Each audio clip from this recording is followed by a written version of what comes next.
अस्सलामुअलैकुम स्टूडेंट। आज हम 10th class chemistry new book का चैप्टर नंबर 18 पढ़ेंगे और उसका नाम है साल्ट्स।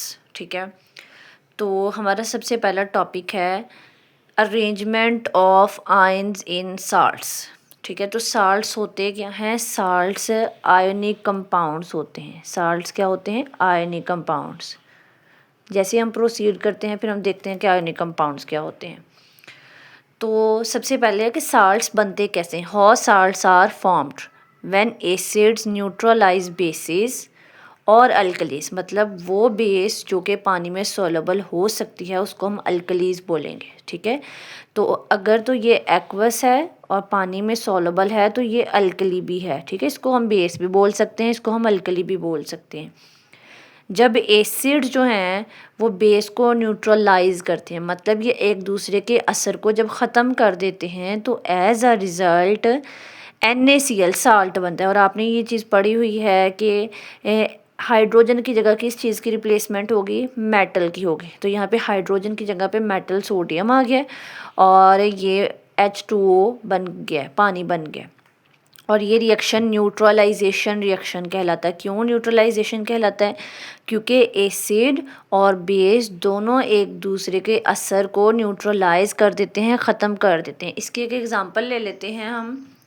स्टमक में जब एसिडिटी ज़्यादा हो जाती है तो एसिडिटी को ख़त्म करने के लिए आप कोई मेडिसन लेते हैं। ठीक है, उस मेडिसन में अल्कली मौजूद होगी। वो अल्कली क्या करेगी? आपकी जो एसिड है जिसने एसिडिटी कॉज की हुई है उसके इफ़ेक्ट को न्यूट्रलाइज कर देगी और एज अ रिज़ल्ट एक हार्मलेस साल्ट प्रोड्यूस करेगी और साथ में वाटर प्रोड्यूस करेगी।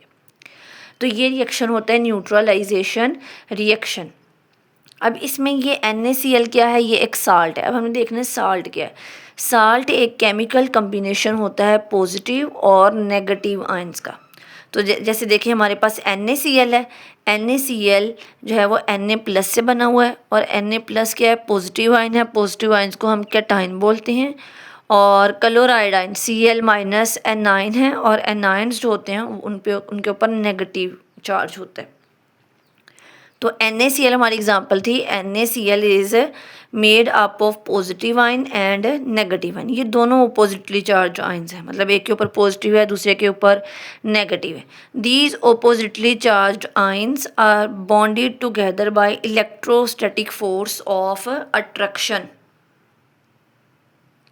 ये एक फोर्स है जो कि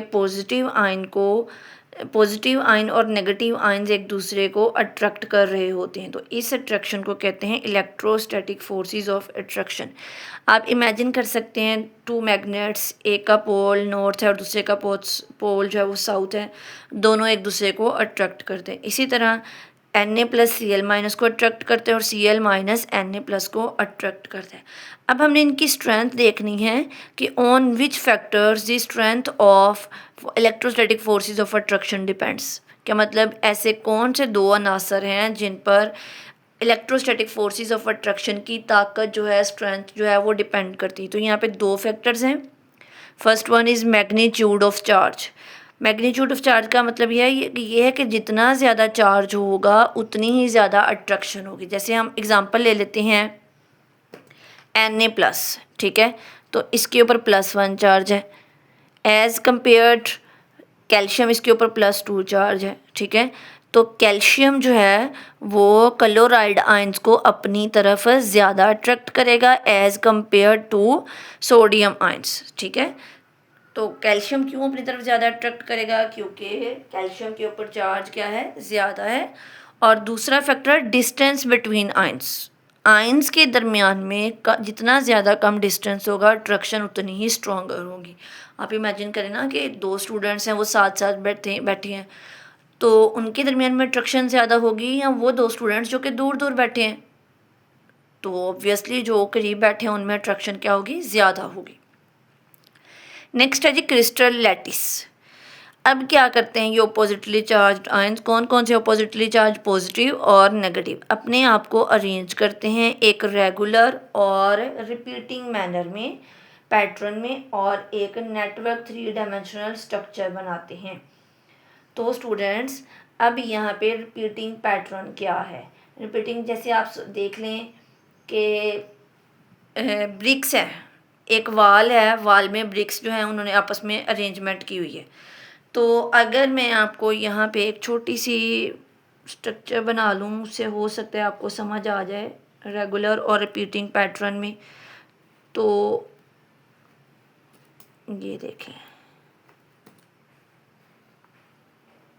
एक लेयर ऐसे हो गई, नेक्स्ट लेयर में यहाँ पे होगा ब्लैक, फिर यहाँ पे ग्रीन, फिर ब्लैक और फिर ब्लू। ठीक है, इस तरीके से ये है रिपीटिंग पैटर्न। 3 डायमेंशनल नेटवर्क क्या है स्टूडेंट्स, आपको 2D और 3D में डिफरेंस पता होना चाहिए।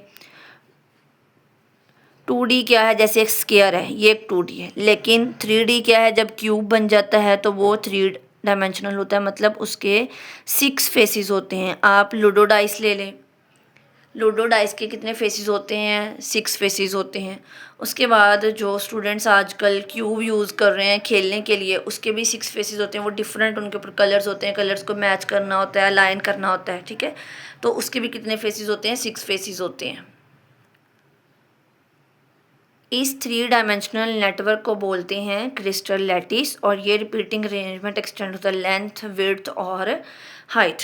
इमेजिन कर लें एक बिल्डिंग है जो कि क्यूब्स की बनी है और उसमें आयन्स जो हैं वो एक फिक्स्ड पोजीशन पे रखे हुए हैं। तो नेक्स्ट चलते हैं।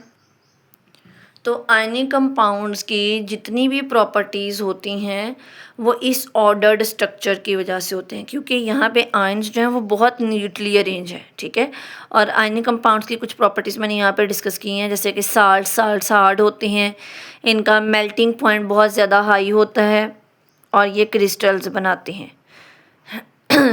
तो ये किस वजह से है, इस ऑर्डर्ड स्ट्रक्चर की वजह से है। और under ordinary conditions, under normal conditions, for example room temperature ले लें, वो नॉर्मल है। यहाँ पे आयनिक कंपाउंड्स क्रिस्टलाइन सॉलिड्स होते हैं। क्रिस्टलाइन सॉलिड्स क्या होते हैं, जो क्रिस्टल्स की तरह होती हैं और जिनमें आयन्स जो हैं वो एक ख़ास अरेंजमेंट के थ्रू जो होते हैं वो अरेंज हुए होते हैं, as compare to amorphous solids. Amorphous solids shapeless होते हैं, वहाँ पे आयंस और पार्टिकल्स रैंडमली अरेंज होते हैं, कोई इनकी ख़ास तरतीब नहीं होती। तो स्टूडेंट्स ये मैंने 3D स्ट्रक्चर बनाया है सोडियम क्लोराइड का, जिसमें आयंस जो हैं वो अरेंज है, रिपीटिंग पैटर्न में अरेंज है। अगर आप लोग इसकी वीडियो लेना चाहते हैं, इसको अच्छे तरीके से अंडरस्टैंड करना चाहते हैं, तो आप मुझे कमेंट कीजिएगा, मैं इंशाल्लाह इसके ऊपर वीडियो ज़रूर बनाऊँगी। नेक्स्ट है, इसको हम देख लेते हैं। इसमें कहते हैं हर सोडियम आयन जो है वो 6 क्लोराइड आयन्स ने सराउंड किया हुआ है और हर क्लोराइड आयन को 6 सोडियम आयन्स ने अरेंज किया हुआ है। तो इसका अगर मैं आपको एक ट्रिक बता दूं, आपके ये 8 कॉर्नर्स हैं, 8 कॉर्नर्स पे आपने क्लोराइड आयन्स लगा लेने हैं रेड कलर में, और हर 2 क्लोराइड आयन्स के दरमियान में आपने एक सोडियम लगा देना है। हर 2 क्लोराइड आयन के दरमियान में एक सोडियम हो गया, और फिर हर 2 सोडियम के दरमियान में एक क्लोराइड आयन लगा लेना है। ये आपको पेपर पे ऐसे नज़र आ रहा है, आपने इसको ऐसे सोचना है कि इसके 6 फेसेस हैं, एक ऊपर, एक नीचे, दाएं बाएं, और एक बैक साइड पे, एक फ्रंट साइड पे। तो ये इस तरीके से है। आई होप सो कि आपको लेक्चर की समझ आई होगी। अगर कोई भी आपको प्रॉब्लम है तो आपने कमेंट बॉक्स में कमेंट लाजमी करना है। दूसरा, आपने लाइक करना है, शेयर करना है और सब्सक्राइब करना है। ओके जी, अल्लाह हाफिज़, नेक्स्ट मिलते हैं।